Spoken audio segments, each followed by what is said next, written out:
today is Monday, June 29th. I took 2 trades on the Nasdaq. My bias was very correct. My entries were not very correct. I ended up getting stopped out twice, hitting max loss limit, and then fumbling my biggest day ever on stream potentially.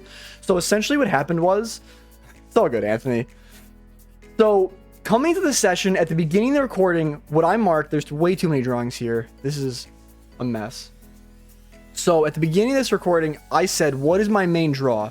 This daily candle has a very small bottom wick, right? So there's very few times where we leave behind daily candles with like almost no wick. And you can see like even in this case, like where we did leave behind a wickless daily candle, it got traded to very quickly. So I'm expecting us to trade back down to this wickless daily candle. The other confluence I have is I always think in terms of like daily bias, like what are we respecting and what are we disrespecting? So like I've mentioned this before, we inverted this daily bullish gap. We created this daily bearish gap.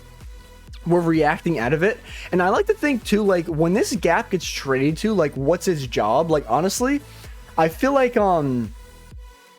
the job of this gap is just to send us down to like these lows like down here. So what I was thinking is I was like, you know what, this daily candle is probably just gonna flip. We're manipulating above like Monday's open, so on the weekly candle, right, we're putting in the high for that weekly candle so that it can flip and we can continue down, because honestly I am bearish higher time frame at this current moment in time. But so I know we did invert this 4 hour, which honestly was the most like sus part about today. Like we're not really delivering from like a 4 hour gap. Like for example, like Baka Kenna was saying we're not delivering from like anything like significant, or I can't remember how he phrased it, but like I definitely see exactly where he's coming from. Like it's not like we're delivering from a 4 hour gap on NQ. It's not like we're delivering from an hourly gap on NQ. Like we've inverted this hourly and we failed to take these highs up here. I don't know how to explain it, but I was looking at an SMT with like kind of like all these highs over here. 30 minute. I mean, yeah, but dude, like fuck a 30 minute. Like there's, I don't know, but so I feel like we took out some of these highs over here. I feel like it looks more clear. I'll put the session highs and lows.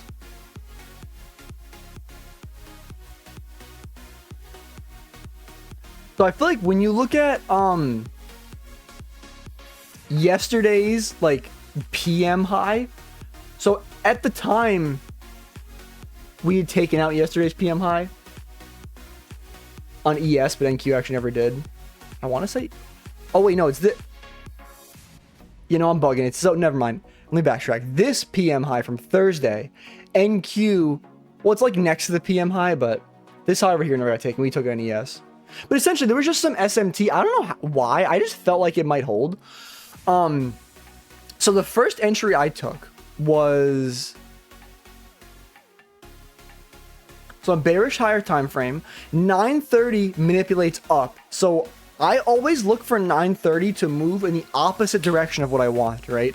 So we're coming up. We're taking out these highs over here. The main thing going against me was there was this high over here at 730. Honestly, like, kind of hurts to say this out loud, but like I really wasn't fully aware of it. Like I just kind of I saw this dump over here and I was like, oh, we swept out all these highs over here. Like this really was my bad. Like this I'd really rate this like a D- setup, to be completely honest. Well, I mean, the reason I got in though, maybe not a D-, maybe a C-. How about that? But so I saw delivery away from it. Like we had a strong candle close. I was low-key getting a little bit of FOMO. So yeah, and there were some orders on Bookmap, and I did realize there were more orders above that I said might need to get traded to, but there was enough orders up here I felt comfortable taking it. So here, I can even probably show you what I took this at 9:35. I'll pull up Bookmap. What's up, MJV? How are you?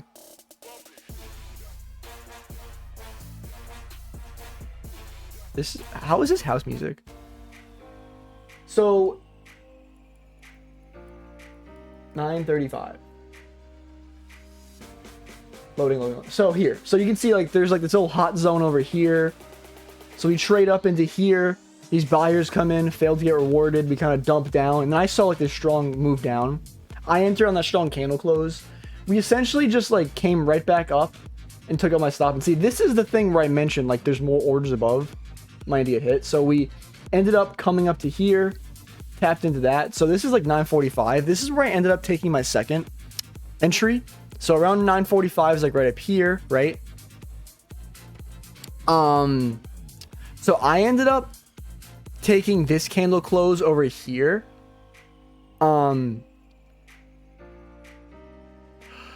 So we were delivering all those bookmap orders, and then I had all the draws and liquidity below. And also, I forgot to mention, London low was taken previously, right, on NQ, but Asia low was still intact. So I was expecting like us to have some form of reaction off London lows and just have it be a fake out.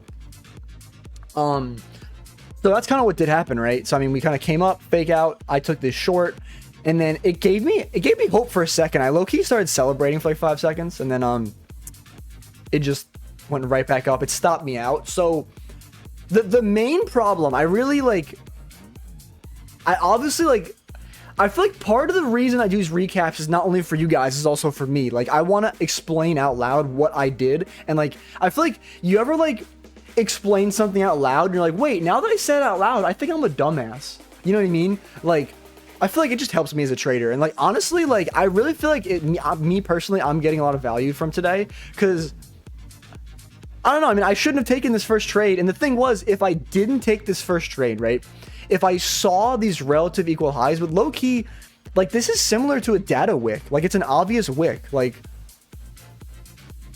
to honest, I really do think if you like in that moment rewinded time and slapped me in the face and were like, Tim, there's relative equal highs above, I'd be like, holy shit, thank you so much. But so regardless, I fucked up. I took this first trade. I got stopped out. I took this trade. This second trade, I would rip this 10 out of 10 days again. No regrets. I'll rip it every day of the week. But the main regret, obviously, is because I took this first trade, I was unable to take the second trade. So today should have been a green day for me. It should have been a very green day. It should have been one of those green days where like you lose multiple days and you're like, oh well, at least I had Monday. you know what I mean? Like, but yeah, there's nothing I can do, honestly. I mean, it sucks, but it's his life. So yeah, what I would have done though is I would have re-entered. So what my actual winning entry should have been would be, I got stop rated here. We're still delivering off. Everything's the same orders on bookmap, everything. We get this placement over here down. We're wicking up here. I enter there. I would have partialed 50%. And just so you know, it's not in hindsight, you can check the recording. I literally said out loud once that candle closed, this would have been my entry. And then once we took these lows, I said I'd partial 50%. And then I would move stops to break even, and I would have rode the rest to Asia lows. And honestly, I probably would have passed those alpha futures. I'm on a new set of evaluations. There's no consistency on the evaluation. So I literally would have sat here and trailed stops, and I probably would have passed in one day with normal risk, or at least came really close to. So like, don't get me wrong. I mean, definitely kind of frustrating, but I will survive. But at least like my bias was right. Oh, and one last thing I forgot to mention is I would have trailed my stops like to this high up here, because we came really close to taking like Asia lows and all this stuff. So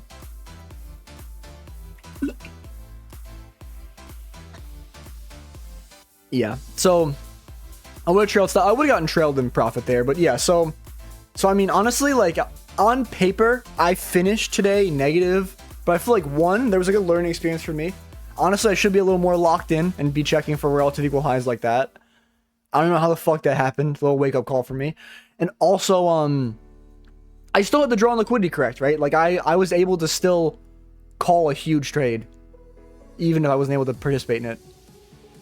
But yeah, it was pretty much my trade. And obviously, so the recording's posted in the live section of my YouTube. And if you guys weren't aware, I do live trade for free here on YouTube, Monday through Friday at 9:25 a.m. Eastern Standard Time. So definitely pull up, hang out with me, trade with me, see me take all my executions in live time. Also, if you guys trade with prop firms, check out Alpha Futures, Lucid, Tradeify, discount code TIMB272, obviously.